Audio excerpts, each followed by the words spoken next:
Pemerintah Indonesia diminta untuk bertindak tegas menyusul banyaknya sorotan para turis asing di Bali yang berulah. Mulai dari melanggar aturan izin tinggal, pelanggaran lalu lintas, dan berbagai pelanggaran lainnya. Bagaimana seharusnya dilakukan pemerintah menyikapi masalah ini? Kita akan bahas pagi hari ini dengan sejumlah narasumber melalui daring. Di antaranya ada Ketua Ikatan Cendekiawan Pariwisata Indonesia, Pak Azril Ashari, dan juga ada Wakil Ketua Perhimpunan Rental Motor Gede motor di Bali maksud kami IGD Mahatma Jaya atau Pak Maha yang sudah bergabung juga bersama kami. Selamat pagi Pak Maha, selamat pagi Pak Azril. Selamat pagi, salam sehat, tetap semangat. Salam sehat, terima kasih banyak sudah bergabung bersama kami. Saya ingin langsung ke warga di Bali dulu nih Pak Maha. Saya ingin tahu Ya. Keresahan dari warga juga. Apakah sebenarnya keresahan ini sudah berlangsung lama atau memang masuk akal bahwa baru akhir-akhir inilah ulah-ulah dari beberapa wisatawan asing ini mulai mengemuka ataupun mulai memuncak lah, mulai semakin banyak yang berulah gitu dibandingkan dengan dulu atau bagaimana sebenarnya Pak Maha? Kalau kejadian bule ini sebenarnya sudah dari sebelum pandemi ya, sudah banyak sebenarnya. Hmm, Cuman setelah ada negara Rusia dan Ukraina yang perang itu lebih banyak lagi sekarang. hmm, Jadi dua dua negara itu agak apa ya, agak banyak sekali datang dan membuat resah kita karena semua lini bisnis diambil sama dia tanpa izin yang izin legal ya resminya kayak lah gitu gitu ya.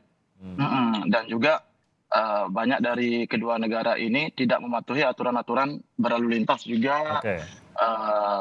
ya dan lainnya berlalu lintas terutama karena mereka bahkan plat-plat motor pun mobil Lamborghini semacam itu pun diganti sama dia. Hmm, Itu sangat meresahkan karena itu sudah makin banyak dan hampir semua saya lihat. oke, nah ini kalau Pak Maha ini kan dalam perhimpunan rental motor di Bali. Ini secara data pun tercatat ya, memang warga negara khususnya dari Rusia dan Ukraina ini yang mulai banyak masuk, mereka yang mulai meningkat jumlahnya begitu secara terdata juga memang begitu ya? Ya, itu setelah terjadinya perang ya, semua mereka datang mengungsi atau mencari tempat pelarian mungkin, tapi karena mereka melihat banyaknya ada warga negaranya mereka di sini, mungkin mereka merasa itu jadi lahan bisnis ya kan. Hmm, Jadi mereka membuat praktek-praktek bisnis yang lumayan banyak seperti bukan cuma rental motor ya, rental motor kita sering temui, hmm. money changer online, bahkan kemarin ada yang jual roti bawa motor juga, itu sudah mirip Jual lokal roti sekali berarti. naik motor gitu. Iya, dia menjajakan, seperti burger, hotdog gitu, naik motor, di jalan gitu seperti orang lokal. Jadi itu menurut saya sudah apa ya, sudah lewat batas sih mereka ini. Sudah pasti tidak ada izin juga mereka dalam melakukan Sudah itu. pasti tidak ada izin. Kalau mereka pun punya izin berbisnis seperti PMA, membuat kitas, saya rasa bisnisnya tidak masuk ya, kalau karena lumayan juga buat PMA untuk bisnis, jual burger naik motor gitu. Betul, izin hanya untuk jual burger naik motor. Iya, ya, tidak tidak mungkin Iya, rasanya begitu. Saya ke Pak iya Azril. mungkin. Pak Azril, mungkin Anda punya pandangan yang lebih luas mengenai hal ini. Bagaimana kita harus Ya, melihatnya begitu? Kita tentu Bali selalu terbuka untuk siapapun yang datang untuk berwisata gitu. Bahkan untuk berbisnis pun sebenarnya. betul. Nah, melihat gejala yang terjadi akhir-akhir ini tadi menurut Pak Maha juga mengatakan bahwa memang terdata kok benar kebanyakan ini turis dari Rusia dan Ukraina gitu dan ternyata ulahnya ini lebih-lebih dibandingkan turis-turis sebelum pandemi dan sebelum perang Rusia gitu. Ya, Bagaimana ya. kita harus melihat ini mengingat kok jadi banyak pelanggaran sekarang dan apakah tepat saat ini untuk menindak hal tersebut secara tegas? Ya, terima kasih Mas Timothy sama Mas Maha. Eh, Selamat pagi dan salam sehat ya, tetap semangat kita, itu yang penting bagi kita. Yang saya melihat bukan dampaknya, saya lebih melihat ke belakang ya. Ini apa sih kenapa harus terjadi demikian? Ada 3 hal barangkali yang akan saya coba diskusikan Hmm, pada pagi hari ini. Pertama adalah bahwa paradigma pariwisata dunia dan juga Indonesia itu telah bergeser, Pak. oke. Termasuk perilaku wisatawannya, itu juga sudah bergeser. Dulu kala itu terjadilah mass tourism atau quantity tourism itu 1980 ke belakang. Oke.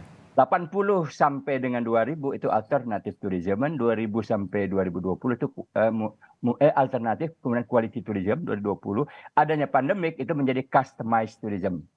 Di mana dia wisatawan itu perilakunya juga ingin personalized, ya, ingin secara person lebih, kemudian localized, dia ingin melihat bahwa itu secara spesifik otentik daerah tersebut, kemudian dia harus pada small size. Nah, sekarang saya masuk pada yang kedua hal.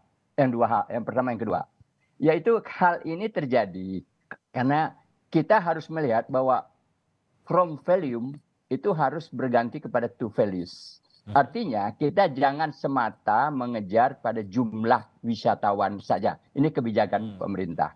Kita harus lihat kepada values, nilai, length of stay. Itu harus kita kejar.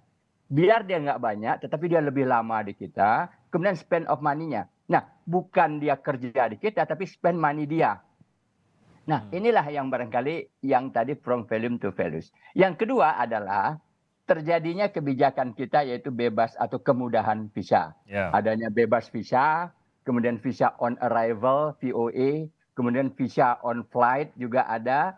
Nah, ini tidak reciprocal. Muncul yang terakhir adalah visa yang 5 tahun sama 10 tahun. Ya. Nah, itu harusnya adalah wisatawan tersebut membawa uang ke Indonesia untuk investasi sehingga menjadi investor, bukan dia mencari kerja. Nah, itu yang apalagi jualan roti gitu Pak Azril. Apalagi jualan roti ya.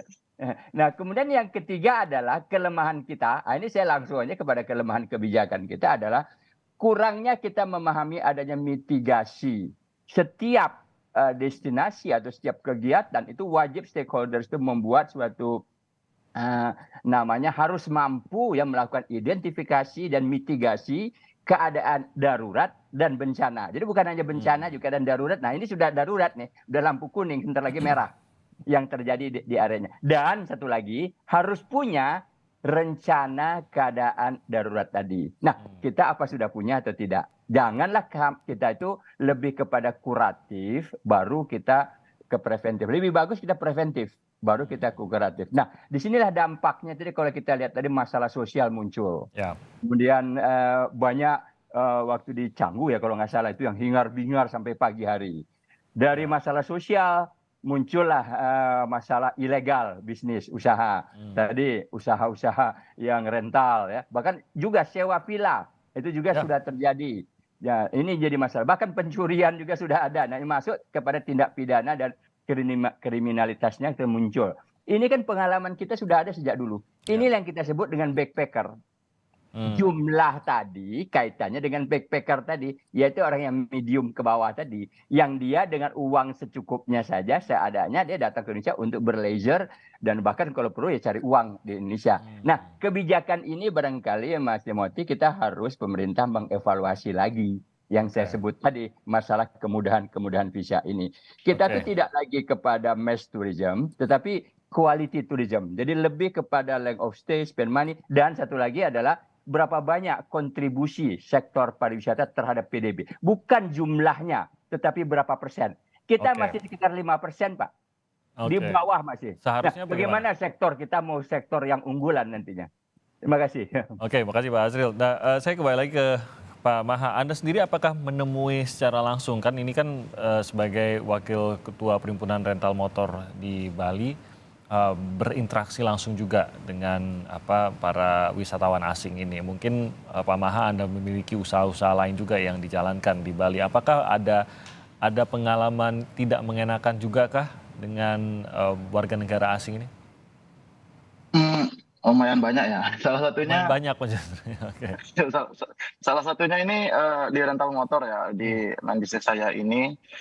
Ada salah satu tim kita kemarin kita menemukan orang Rusia punya motor hampir 300 motor dikelola sendiri tanpa izin. Itu sudah kembali semua motornya karena mereka karena ada razia kemarin banyak sekali karena atensi dari Kapolda Bali. Itu mereka kembalikan motor, dia parkir di Canggu, di sewa lahan, itu tim kita sedang urus untuk lapor imigrasi. Dan itu terbuka saja ya, maksudnya itu dia tidak ngumpet-ngumpet, tidak sembunyi-sembunyi juga pada saat menjalankan usaha itu? Sebenarnya dia ngumpet-ngumpet dengan apa ya? Dia membayar orang lokal gitu loh. Saya nggak tahu istilahnya ya. Dia menggunakan orang lokal, dia beri uang aja untuk atas nama. Nanti yang Oh, menjalankan oke. di belakangnya itu, halo? Oke, jadi maksudnya dia menggunakan nama orang lokal, pembelian motor STNK semua juga atas nama orang lokal gitu ya? Iya, iya, iya. Dia Oh, menggunakan nama orang lokal. Nanti yang menjalankan bisnisnya dia. Cuman dia tidak ada persentase orang lokal ini akan dapat uang. Dia cuma dapat sekali dapat di depan aja gitu. Jadi tidak menguntungkan secara terus-menerus untuk lokalnya. Cuma dapat sekali gitu.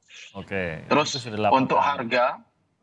untuk harga yang dibuat oleh bule-bule ini cukup merusak harga ya, karena Hmm, Lebih saya nggak rendah. ngerti, mungkin dia main quantity biar cepet gitu kan, hitung-hitungannya saya kurang paham. Jadi harusnya yang berkunjung ke Bali itu mampu membayar yang PRM buat, Perhimpunan Rental Motor standar harganya buat. Cuman mhm, mereka jual di bawah itu, mungkin karena biar cepat laku gitu juga. Itu mhm, salah satunya karena mereka sembunyi-sembunyi kan.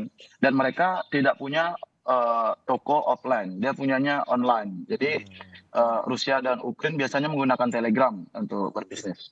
Oke, jadi kalau dicari agak susah karena orangnya nggak ada tokonya lah gitu istilahnya gitu ya. Semuanya Nggak ada tokonya. secara Sekalinya online. kita nemuin, mereka menggunakan orang lokal. Jadi kan Oh. hampir tidak menyalahi aturan jadi ya kan. Jadi terlihatnya seperti usaha orang Bali gitu ya di situ. Oke. Iya betul. Oke, bagaimana ini kan tadi sudah dilaporkan, bagaimana tanggapan dari aparat dan bagaimana yang seharusnya juga menjadi tanggapan aparat ini mengingat kita ingin menyelesaikan masalah ini jangan sampai keresahan ini sampai merugikan Indonesia dan juga merugikan khususnya warga Bali. Kita akan bahas usai jeda.